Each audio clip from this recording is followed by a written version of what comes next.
रानू चिड़िया का घोंसला जिस पेड़ पर था वो एक सूखा हुआ पेड़ था।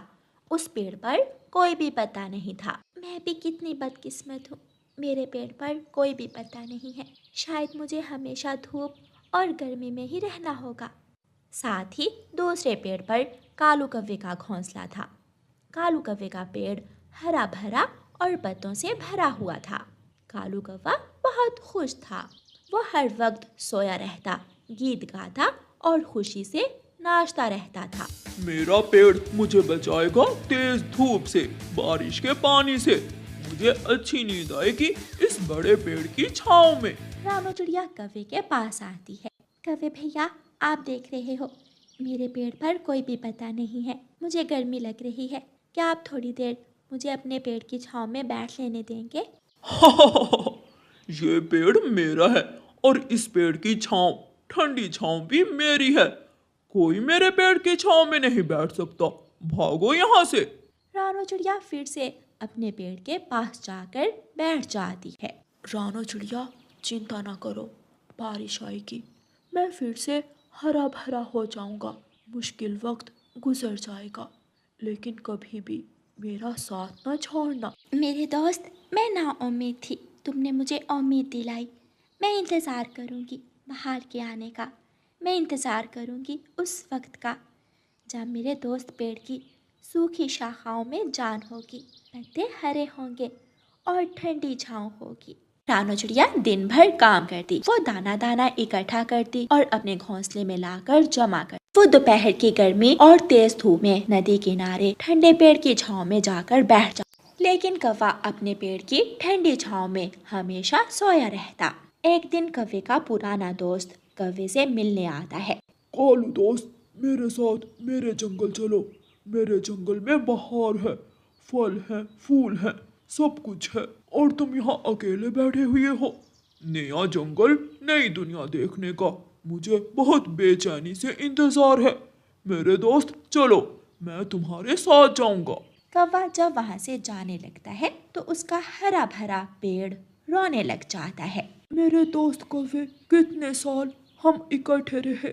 मैंने आपको ठंडी छाँव दी, खुशियाँ दी। आप मेरी छाँव में मीठी नींद सोए और अब आप मुझे अकेला छोड़कर जा रहे हो।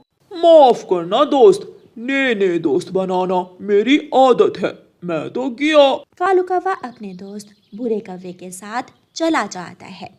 शाम हो जाती है। शाम होते ही आसमान पर गहरे काले बादल छा जाते हैं और तेज बारिश बरसने लगती है। रानू चिड़िया को बेचैनी से उसी पल का इंतजार था। वो वक्त आ गया जिसका मैंने इंतजार किया। मेरे दोस्त, मेरे पेड़ दोस्त, मेरा और आपका साथ बना रहेगा जब तक ये जंगल है, जब तक जीवन है। बुरा कौवा कालू कौवे को लेकर अभी पूर्व वाले जंगल में ही पहुंचा था। कालू यार, ऐसी बारिश में आगे का सफर बहुत मुश्किल है। यहाँ पास ही मेरे मामा जी का घर है। हम दोनों दोस्त मेरे मामा जी के घर चले जाते हैं। हाँ, मुझे भी उड़ने में मुश्किल हो रही है, मैं थक भी चुका हूँ। फिर दोनों कौवे थोड़ी दूर एक टूटे फूटे घर के दरवाजे पर जाकर दस्तक देते हैं। बुरे दोस्त, तुम्हारे मामा जी का घर तो बहुत पुराना है। हाँ, मेरे मामा जी इस घर में अकेले रहते हैं। वो इस घर में खुश हैं। बुरे का मामा दरवाजा खोलता है। ले, अंदर आ जाओ, तुम बारिश में भीग जाओगे। मामा जी, मेरा एक दोस्त भी है, वो भी मेरे साथ ही यहाँ रुकेगा। भांजे, ये घर इस काबिल नहीं कि इतना बोझ बर्दाश्त कर सके। माफ करना, तुम्हारे दोस्त के लिए इस घर में जगह नहीं है। कालू कौवा अपने दोस्त की तरफ देख रहा था। बुरा कौवा कालू कौवे का दोस्त एक नज़र कालू कौवे की तरफ देखता है और जल्दी से अपने मामा जी के साथ घर में चला जाता है। बुरे कौवे का मामा घर का दरवाज़ा बंद कर लेता है। कालू, जान प्यारी है, दोस्तों और भी मिल जाएंगे, तुम वापस जा सकते हो। कालू कौवा तो पहले ही बारिश से थका हुआ था। वो थोड़ी दूर जाकर गिर जाता है। उसमें इतनी ताकत नहीं थी कि और उड़ सके। वो झाड़ियों में लेटा हुआ अपनी मौत का इंतजार करने लगता है। उधर रानो चिड़िया ने अपना घोंसला दूसरे हरे भरे पेड़ पर रख लिया था। वो बारिश के पानी से सुरक्षित थी। वो बहुत खुश थी क्योंकि अब रानो चिड़िया के दो पेड़ दोस्त थे। कौवे ने अपने पुराने दोस्त पेड़ को छोड़कर बहुत बड़ी गलती की और उस गलती की वजह से कौवा अपनी जान से जाता है। प्यारे दोस्तों, इस कहानी को लाइक, अपने दोस्तों के साथ शेयर और चैनल को सब्सक्राइब करना बिल्कुल मत भूलना। आपका धन्यवाद।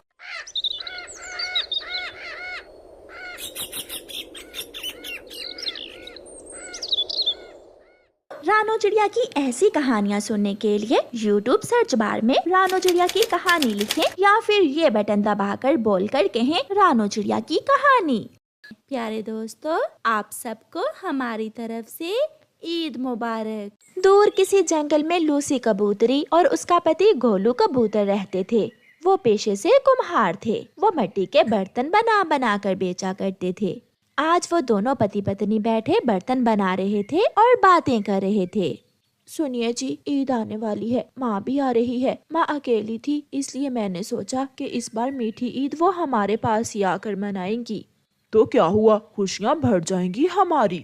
मगर खाना तो देना होगा। ईद पर कुछ मीठा ना बनाया तो कैसी ईद। ये आज के बर्तन मैं कल बेचने जाऊंगा। ये सारे के सारे बर्तन बेचकर मैं अपने बेटे के लिए नया जूता, तुम्हारे लिए चूड़ियाँ और मेहंदी। मिठाई लाना ना भूलना, माँ को मिठाई बहुत पसंद है। तुम चिंता ना करो, मैं सब कर लूँगा। रात हो जाती है। दोनों पति पत्नी अपने घर में बैठे आसमान की तरफ देख रहे थे। खिड़की से आसमान पर बिजली के चमकने से रोशनी उनके घर तक आ रही थी। वो दोनों चुप थे और बहुत परेशान थे। वो बहुत डरे हुए थे जब उनका छोटा सा बेटा कीकी खामोशी तोड़ता है। मम्मा पापा, मुझे पता है आप क्यों परेशान हैं। बारिश आने वाली है और हमारे बनाए हुए बर्तन खराब हो जाएंगे, इसलिए ना। हाँ बेटा, मैंने और आपके पापा ने सोचा था कि आज के बर्तन बेचकर ईद की चीजें ले आएंगे, मगर शायद ऊपर वाले को यही स्वीकार है।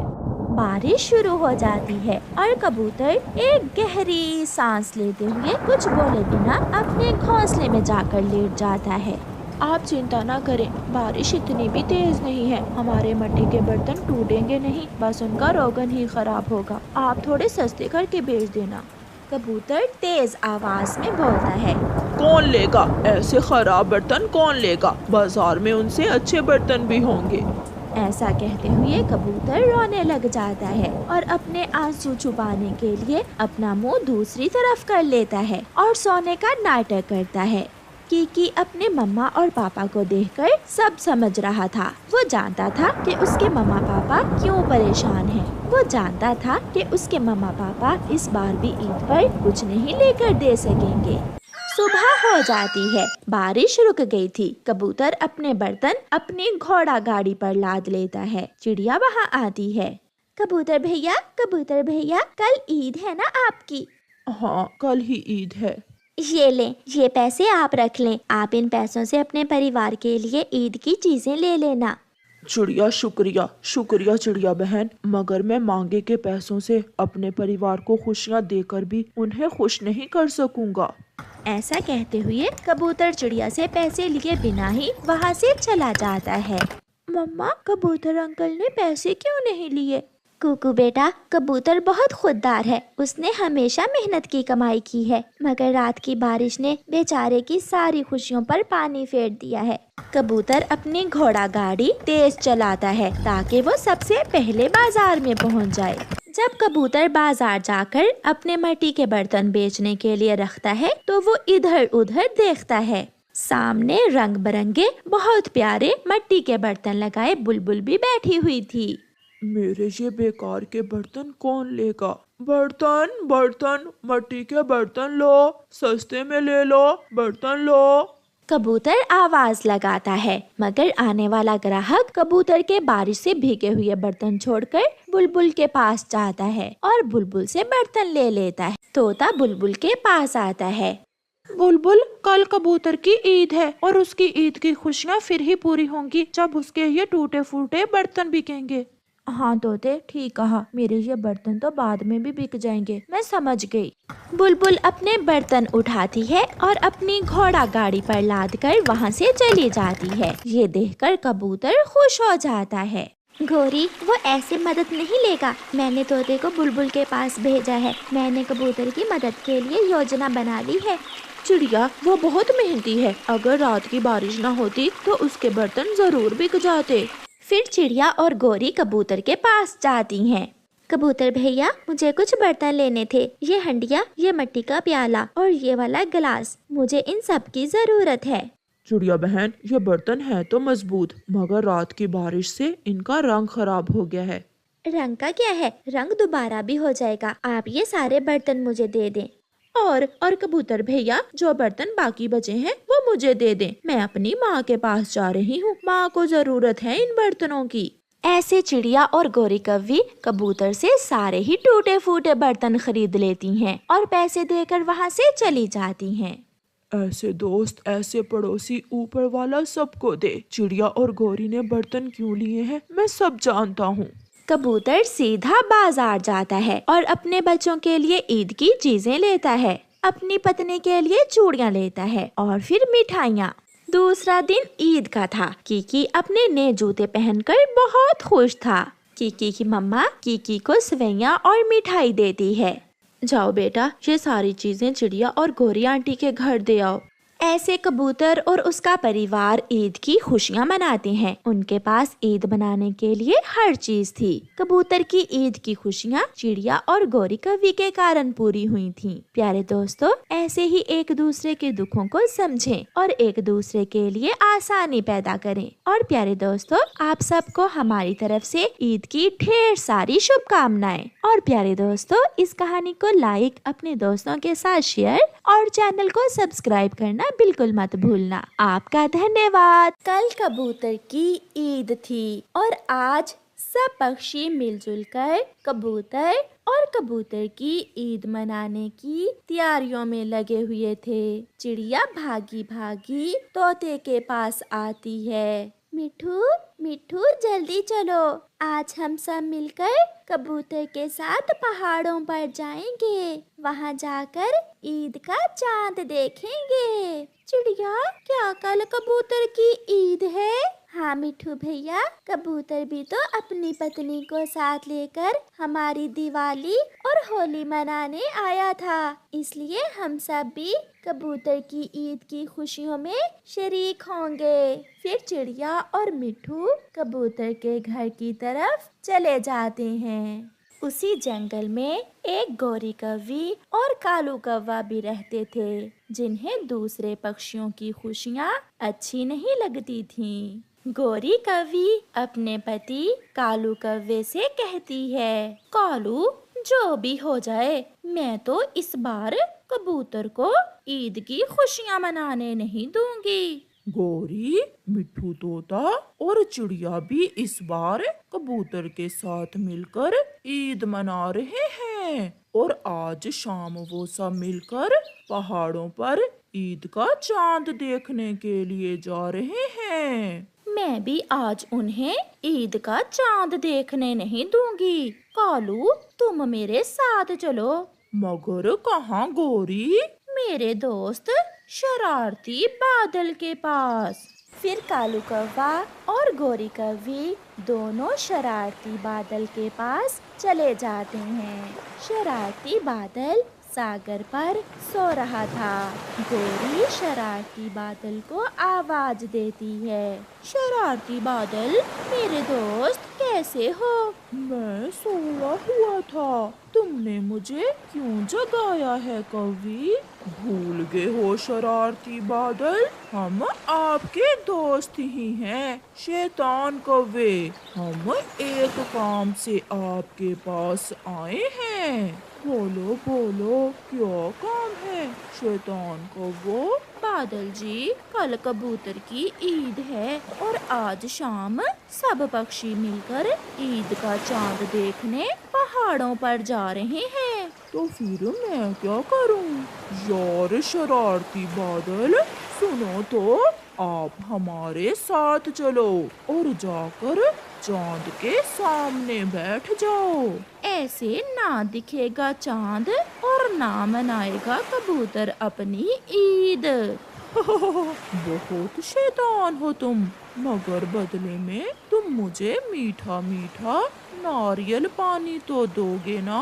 हाँ हाँ, मैं आपको ढेर सारा नारियल पानी पीने को दूंगा। फिर शरारती बादल कौवों की बात मान जाता है और उनके साथ चलता है। सब पक्षी भी पहाड़ों पर पहुंच चुके थे। लूसी कबूतरी और कबूतर बहुत खुश थे। अभी थोड़ी देर में चांद नजर आ जाएगा और कबूतर हम सब एक दूसरे के पंखों पर मेहंदी लगाएंगे। ये क्या, मगर आसमान पर तो बादल आ गया है। अभी अभी थोड़ी देर पहले तो आसमान साफ था। गोरी कौवी और कालू कौवा भी शरारती बादल को लेकर चांद के सामने पहुंच जाते हैं। कालू, देखो तो कैसे सब पक्षी चांद देखने के लिए जमा हैं। गोरी, शरारती बादल के पीछे छुप जाओ, कहीं वो सब हमें देख ना लें। हाँ हाँ, तुम दोनों मेरे पीछे छुप जाओ। अगर पक्षियों ने तुम्हें देख लिया तो उन्हें हमारी शरारत का पता चल जाएगा।